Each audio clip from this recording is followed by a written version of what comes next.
बहुत कम लोग इस रहस्यमयी कथा को जानते हैं।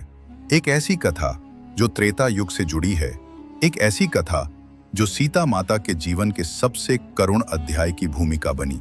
क्या आपने कभी सुना है कि एक पक्षी, एक तोता ने देवी सीता को श्राप दिया था और वो श्राप वर्षों बाद सच भी हुआ? चलिए आज हम उस गूढ़ रहस्य को जानने निकलते हैं जो रामायण के शांति और प्रेम से भरे पन्नों के बीच छिपा हुआ है। जब प्रभु श्री राम और माता सीता वनवास के दौरान पंचवटी में रह रहे थे, तब उनका जीवन तपस्वियों जैसा शांत, साधना से भरा हुआ और प्राकृतिक सौंदर्य से घिरा हुआ था। चारों ओर हरियाली, मंद मंद बहती पवन, नदियों की कलकल और पक्षियों की चहचहाहट, मानो स्वर्ग का एक अंश धरती पर उतर आया हो। एक दिन माता सीता अकेली ही वन में विचरण कर रही थी। वो प्रकृति के सौंदर्य को निहार रही थी। नदियों की लहरें, झरनों की मधुर ध्वनि, पक्षियों का कलरव और वृक्षों की छाया, सब कुछ उन्हें आनंदित कर रहा था। तभी उनकी दृष्टि दो सुंदर पक्षियों पर पड़ी, एक नर और एक मादा तोता। वे दोनों एक शाखा पर बैठे हुए आपस में मधुर संवाद कर रहे थे। उनकी आंखों में प्रेम था, उनकी चहचहाहट में अपनापन और उनकी निकटता में समर्पण। सीता माता को यह दृश्य अत्यंत प्रिय लगा। वो सोचने लगी, कितना सुंदर है ये प्रेम, ये पक्षी एक दूसरे से कितना जुड़ाव रखते हैं। ऐसा लगता है जैसे ये केवल इस जन्म के नहीं बल्कि कई जन्मों के साथी हैं। उनके मन में विचार आया कि काश ये दोनों मेरे महल में रहते, मैं इनका प्रेम प्रतिदिन देख पाती। ये भाव उनके मन में अधिक समय तक नहीं रुका और उन्होंने नर तोते को धीरे धीरे पकड़ लिया। मादा तोता डर के मारे उड़ गई और पेड़ों की शाखाओं के बीच कहीं खो गई। नर तोता माता सीता के हाथों में था।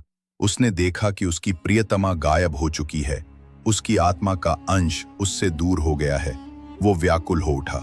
उसने माता सीता से करुण विनती की, माता कृपा करें, हम जन्मों से साथ हैं, हमने साथ जीने और साथ मरने का व्रत लिया है, आप हमें अलग कर रही हैं, ये अधर्म है, कृपया मुझे छोड़ दें। मेरी प्रियतमा मुझे ढूंढ रही होगी, वो मेरे बिना जीवित नहीं रह सकती।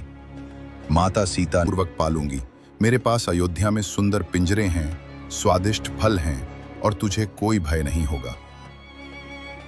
लेकिन उस तोते के लिए यह प्रस्ताव किसी भी रूप में सुखद नहीं था। उसके लिए स्वतंत्रता ही सबसे बड़ा सुख था और उससे भी बड़ा था प्रेम। वो बार बार माता सीता से विनती करता रहा, परंतु माता का हृदय उस समय आखिरकार उस तोते ने एक गहरी सांस ली और कहा, माता आज आपने मुझे मेरी आत्मा से, मेरी जीवन संगिनी से अलग किया है। मैं तो एक पक्षी हूँ, परंतु मेरे प्रेम को आपने नहीं समझा। आप जनक नंदिनी हैं, आप में करुणा है, फिर भी आपने मुझसे मेरा संसार छीन लिया।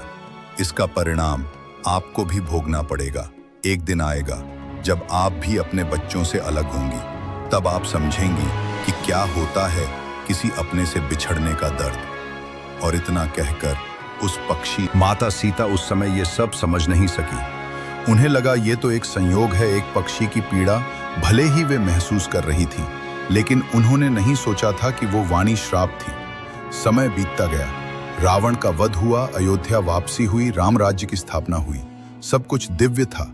लेकिन एक दिन जब एक धोबी ने समाज में प्रश्न उठाया, अगर राजा श्री राम अपनी पत्नी को वापस स्वीकार कर सकते हैं जिसे रावण हर कर ले गया था, तो हम क्यों नहीं?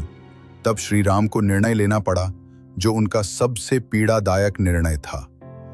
माता सीता को त्यागना पड़ा और वो उस समय गर्भवती थी।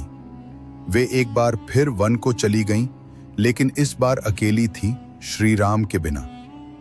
उन्होंने महर्षि वाल्मीकि के आश्रम में शरण ली और वहीं उन्होंने जुड़वां पुत्रों लव और कुश को जन्म दिया। माता सीता ने अपने बेटों को अपने हाथों से पाला, उन्हें शिक्षा दी, उन्हें शस्त्र विद्या सिखाई, वेद पुराणों का ज्ञान दिया।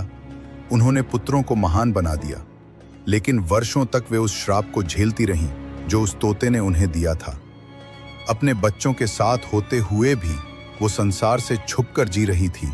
अयोध्या की महारानी होते हुए भी एक साध्वी का जीवन जी रही थी। और जब वर्षों बाद लव और कुश ने श्री राम की अश्वमेध यज्ञ का घोड़ा पकड़ा और राम लक्ष्मण से युद्ध किया, तब श्री राम ने तब माता सीता को दरबार में बुलवाया ताकि वो समाज के सामने ये सिद्ध कर सकें कि वे पवित्र हैं और उनके पुत्र भी वैध हैं। तब सीता माता ने धरती माता को पुकारा।